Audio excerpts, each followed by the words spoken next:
Hello and welcome. Thank you so much for being here. My name is Michelle Shelton. I'm a registered dietitian and certified coach.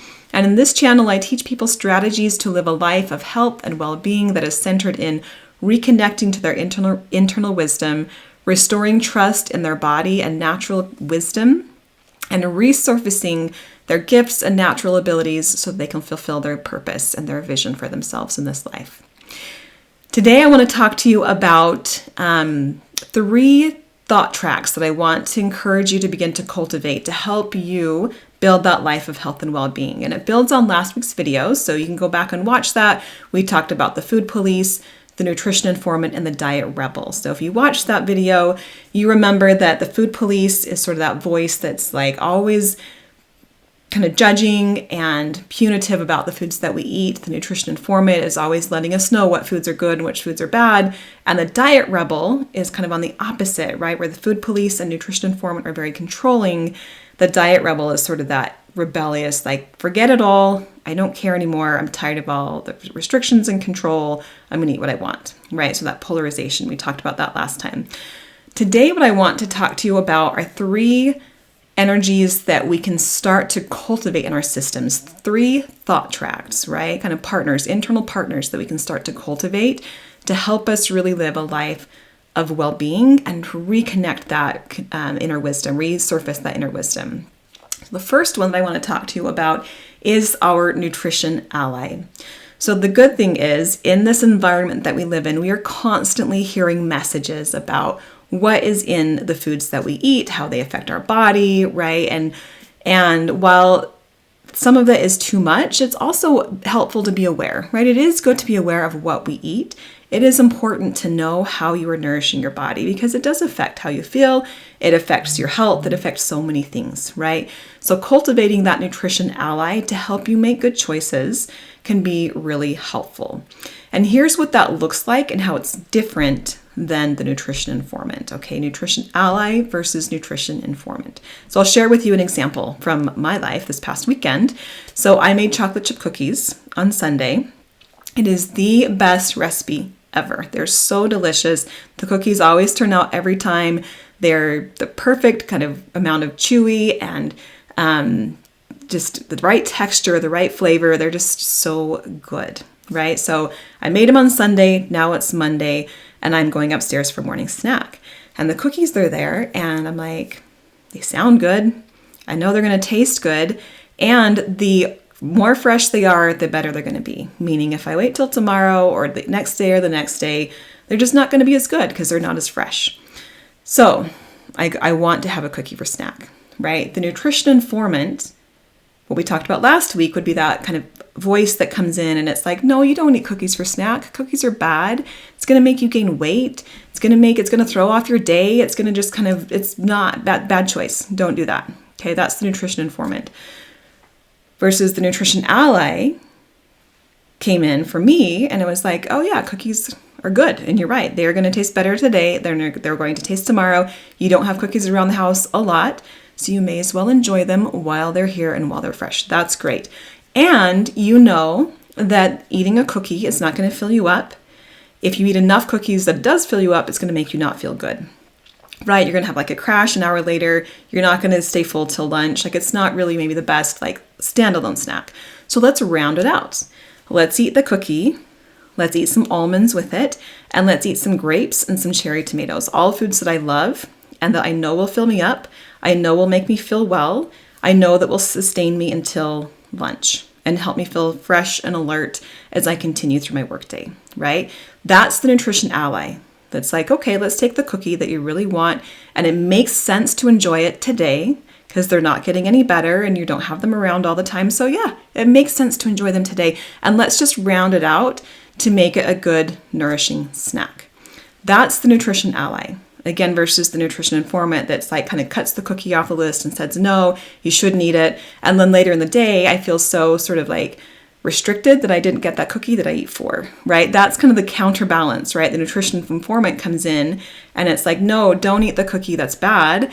And then at 4:00 in the afternoon, the diet rebel comes in and it's like, well, now I really regret not eating that cookie. I really want it, so I eat 4, right? It kind of rebels against it. versus the nutrition ally was able to say, yes, have the cookie. It sounds good. Let's round it out. And then I was done. That was it. That's what I needed. Okay, so the nutrition ally can help you make good choices, balancing them out so that they are sustaining, nourishing, and leave you feeling good and fresh. Nutrition ally. The second is the food anthropologist. So the food anthropologist is, you kind of think about that scientist mind, right? Where it's just noticing the facts. It's just tracking the facts. That is a very different energy than what we have in our culture. There's a lot of heaviness, kind of emotional heaviness around the way that we eat, right? There's a lot of kind of guilt and shame. There's a lot of messaging around how the ways that we eat, what that means about us as a human being, right? All this kind of heaviness that creates a lot of frustration, anxiety, guilt, and shame, right, around how we eat. We've all experienced it. We all know that, right? Just that feeling of like, well, I ate that cookie for snack and I just blew it, right? Because I was trying to eat healthier. I was trying to not eat sugar. I was trying to do this, and now I've just ruined it, right? A lot of heaviness around it. Where the food anthropologist sticks to the facts, right? It can notice, okay, I ate a cookie for lunch, just one cookie. I didn't get full. I was hungry an hour later, and lunch wasn't till, I was hungry by 11, lunch wasn't until noon, and so it didn't really fill me up, and it left me just sort of kind of gave me that crash. Not helpful. Okay, that's good data to know. I was looking for a snack that was going to last me till lunch, and the one cookie didn't do it.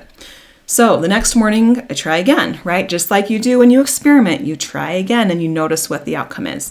So I still want the cookie. I eat 3. And now I am full till lunch because that was a very filling snack, but 30 minutes later, I feel sort of that rush of like too much sugar in my system. I'm headachy. I'm not able to concentrate. So even though I was full, physically, I just didn't feel good and my mind was really distracted.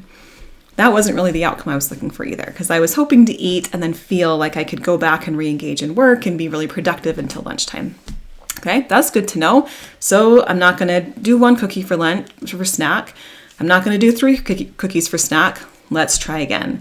Day 3 comes in. I eat 1 cookie for snack. I eat my almonds. I eat my grapes. I eat my tomatoes. I feel satisfied. That cookie was really good. I feel fresh and energized because it was full of like a lot of other nourishing foods, and I felt full until lunch.